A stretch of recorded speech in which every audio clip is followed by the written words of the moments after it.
Hey there, welcome back to Owl Dragon Adventures. I'm Scott Kegler. And I'm Rob McPherson. And this is our review of Siliconvania by WizKids.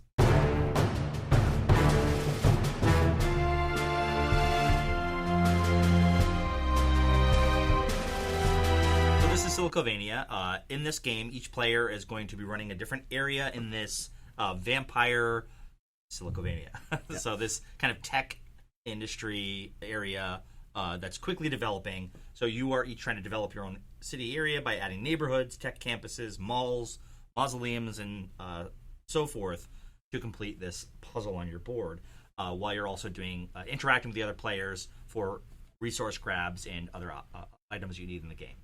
Yeah, so the mechanics of the game itself is it's a series of two different drafts. Then the order of the draft is determined by different blind bidding. So you have two different types of bidding cards. There's the basic bid cards, which reminds me very much of like an action planning style card. There's just a 1 through 7. Everyone's got the same deck of cards. Mm-hmm. And depending on which one you play, you might get some bonus abilities. Like you play a 1, you're going to go last, but you do get a vampire out of it, which is little adorable meeples here.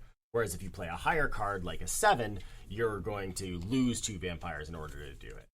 And the person who has the highest initiative on these cards is going to get to choose which buildings they add to their town first. So let's say I played the 6 and Scott only played the 2 or whatever.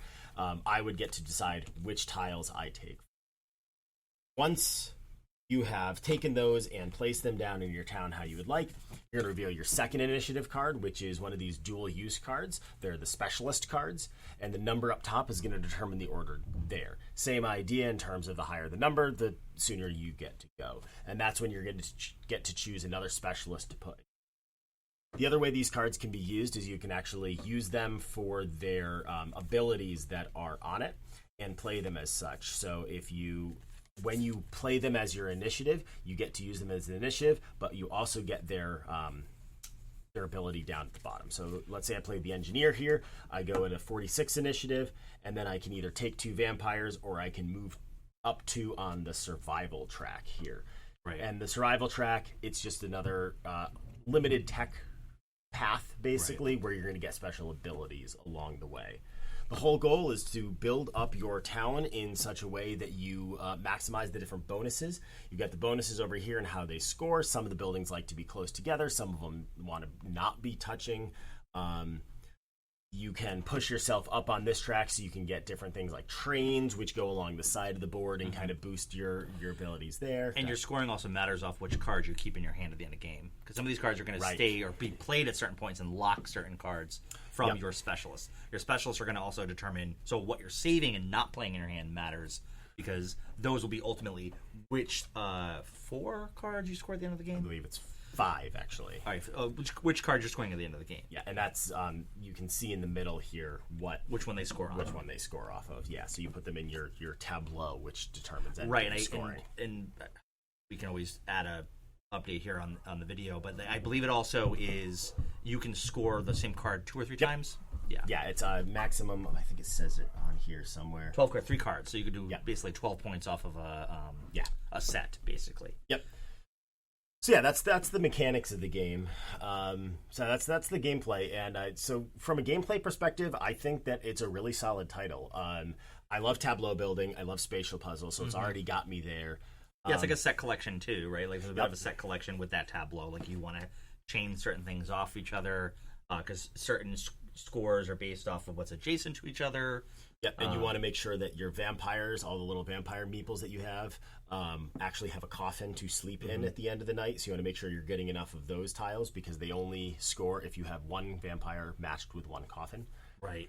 And so you're going to try to max out as many of the things you commit to. Like you can't fully jack of all trades, I think, like the way we saw. Like it was best to have a few different things you were focusing on. Yeah.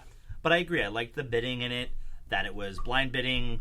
You do 1 round of it, you're done. And you gather your new resources and you move on. So it plays really fast.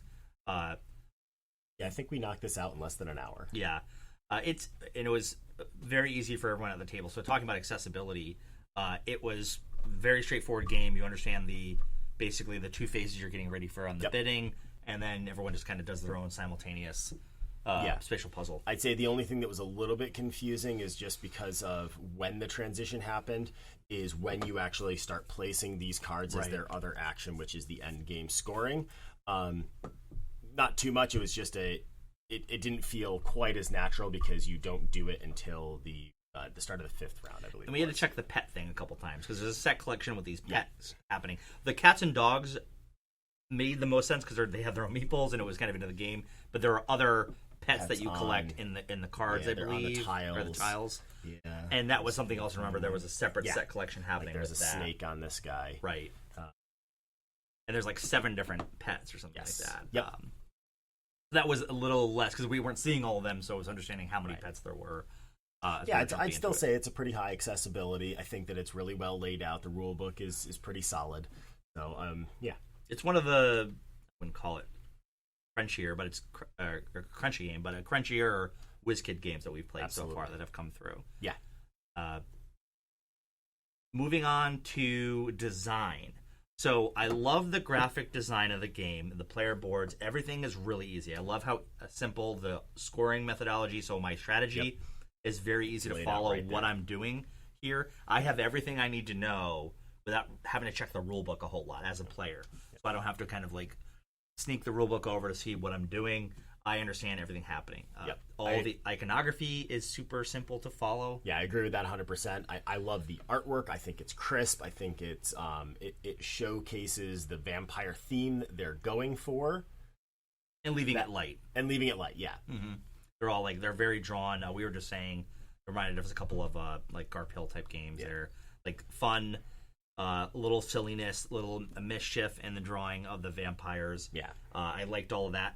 The color choices were bold in some of the places, but I overall I really liked the layout and the graphic design as much, if not more, than the art itself. So that being said, the theme. Right. So the theme of the game of just vampires building towns. Let me read the pitch. Yeah, I just noticed there's this thing. It's 2035 and vampires have. That's a lot closer.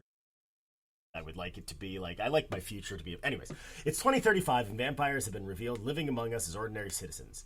Looking to expand beyond traditional village life, the Council of Elders is taking pitches to turn their hometown into a new tech hub. Those last 3 words is what throws it off. So, like, again, couple things with the theme. If it's just vampires making towns, fun.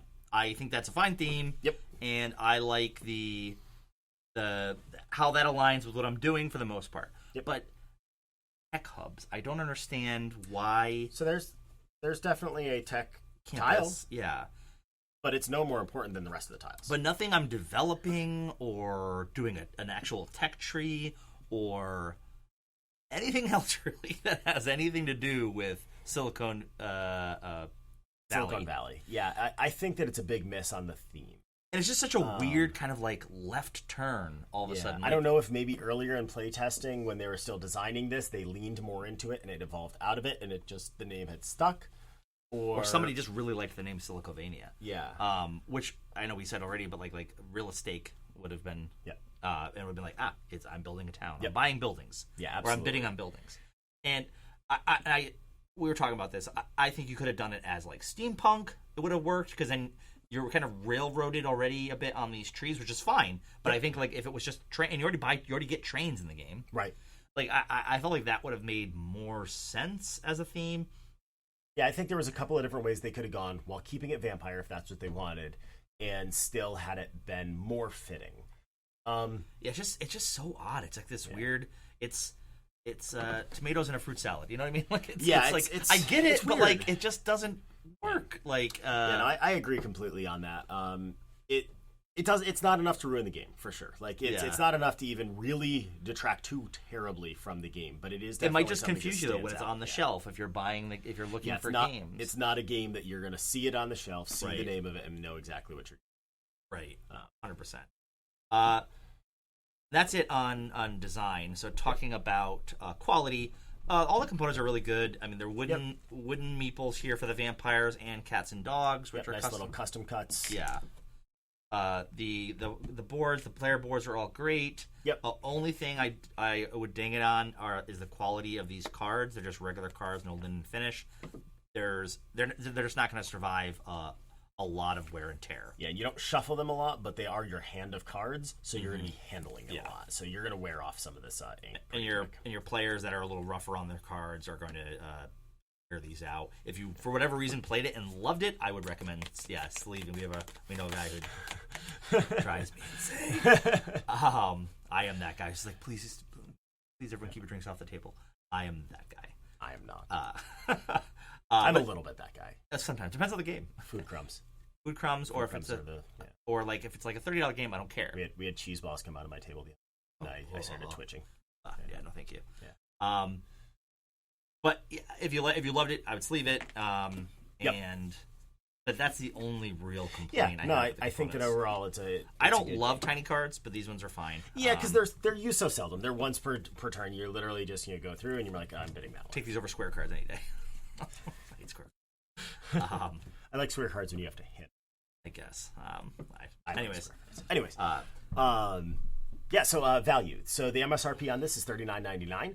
It's not available yet at the time we're recording this. Right, so it should be out in July. So by the time this review goes up, I don't have an exact date in July. So it might be out by the time it comes out. If it is, I will definitely put links to the live product in the description. Otherwise, I'll put some pre-order links down there. I don't know exactly what day it's coming out. 3 to 5 player? Yeah, I think so, yeah. 2 to 5. 2 to 5. Yep. Excellent.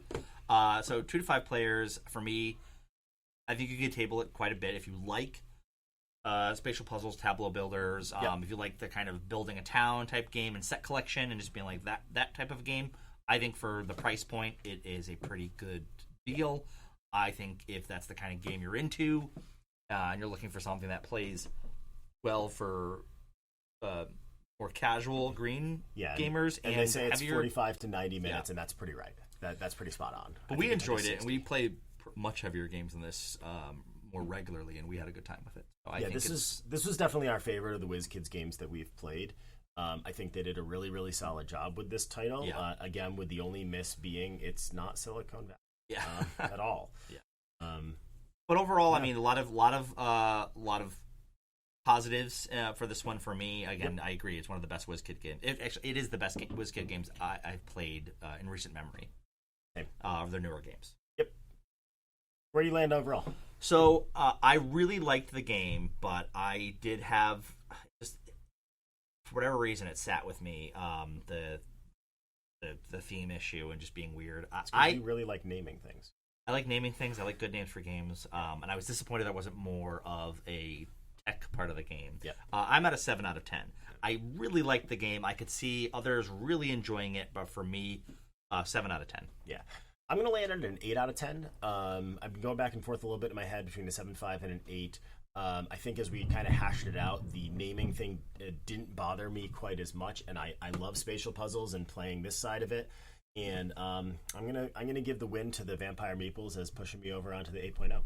I keep thinking they're like a blueberry cereal or something like that. Yeah, maybe that's what it is. Yeah. They're adorable. They're just adorable. Don't eat these. With that, we wish you good luck with all of your future board game adventures. And thank you for joining us on ours.